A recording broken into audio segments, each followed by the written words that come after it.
你點睇香港啲的士路咧？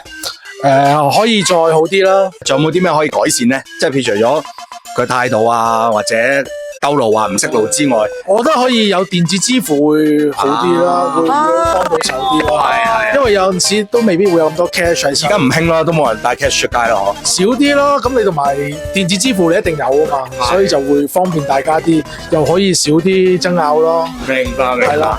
的士司機有冇啲咩可以改善，令到佢呢個行業可以繼續發揚光大咧？態度好啲咯，態度好啲，係啦，有冇試過唔快嘅事件啊？成日都有啦。係因為一啲我哋一上車搭兩三條街嗰啲，佢就唔喜歡。不過而家都少咗噶啦。有冇遇過兜路啊，或者司機態度好差？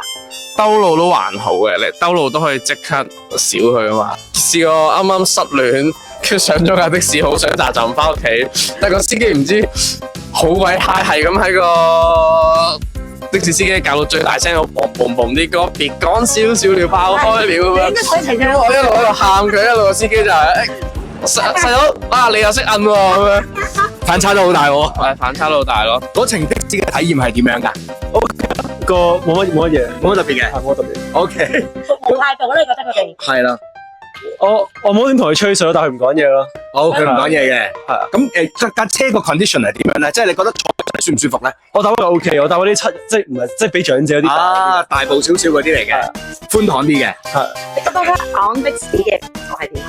司機嘅質素啊，差。咁例如係佢哋個路可能唔識路啦，成日都會問你啦。我搭得的士就梗係唔識路㗎啦，梗係淨係想快速到嗰個地方啦。咁佢哋都會係唔識路咯，又開錯地方咯。喂，謝雄，好似你今日做咗街訪咧，嗰啲問題都係圍繞緊。我見你問好多個咧，佢通常佢哋答案最圍繞係咩？主要咧都係圍繞司機嘅駕駛態度啦，同埋一啲短程嘅車程咧，佢哋就唔歡喜咁樣咯。啲的士司機小嘴藐視咁樣啦，係咪？咦吟吟咁樣咯。